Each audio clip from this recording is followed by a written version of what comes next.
ప్రతిఘటన టీవీకి స్వాగతం. క్షణక్షణ మీకోసం. లోక్సభ ఎన్నికల చివరి దశలో జూన్ 1న పోలింగ్ జరగనుంది. ఈ రోజున అనేక నియమాలలో మార్పులు ఉంటాయి. ఇది మీ జీవితాన్ని ప్రభావితం చేస్తుంది.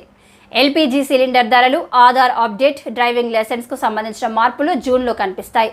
ఆర్బీఐ విడుదల చేసిన బ్యాంకు సెలవుల జాబితా ప్రకారం జూన్లో 10 రోజుల పాటు బ్యాంకులు మూసివేయబడతాయి.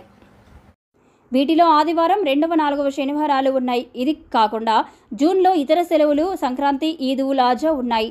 జూన్ 1 నుండి అమలులోకి వచ్చే ప్రధాన మార్పులు: కొత్త డ్రైవింగ్ లైసెన్స్ నిబంధనలు. రోడ్డు రవాణా రహదారుల మంత్రిత్వ శాఖ ఇటీవల డ్రైవింగ్ లైసెన్సుల కోసం కొత్త నిబంధనలను ప్రకటించింది.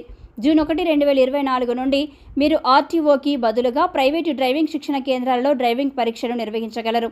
ఈ కేంద్రాలు లైసెన్స్ అర్హత కోసం పరీక్షలు నిర్వహించడానికి, సర్టిఫికెట్లను జారీ చేయడానికి అధికారం కలిగి ఉంటాయి. అదే సమయంలో అతివేగానికి జరిమానా 1000 నుండి 2000 వరకు ఉంటుంది. అయితే మైనింగ్ డ్రైవింగ్లో పట్టుబడితే అతను 25,000 భారీ జరిమానా చెల్లించాల్సి ఉంటుంది. అదనంగా వాహన యజమాని రిజిస్ట్రేషన్ రద్దవుతుంది. మైనర్ 25 ఏళ్లు వచ్చే వరకు లైసెన్స్కు అనర్హుడు అవుతాడు.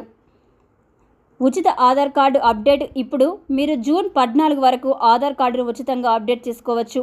మీరు మీ ఆధార్ కార్డును ఆన్లైన్లో మీరే అప్డేట్ చేసుకోవచ్చు. అయితే మీరు దీన్ని ఆఫ్లైన్లో చేయాలని ఎంచుకుంటే ప్రతి అప్డేట్ కోసం మీరు ₹50 చెల్లించాలి. ఎల్పీజీ సిలిండర్ ధర. ఎల్పీజీ సిలిండర్ ధరలు ప్రతి నెల 1వ తేదీన అప్డేట్ అవుతుంటాయి. జూన్ 1న చమురు కంపెనీలు గ్యాస్ సిలిండర్లు కొత్త ధరలను నిర్ణయించనున్నాయి. కమర్షియల్ సిలిండర్ ధరలు మేలో తగ్గుతాయి.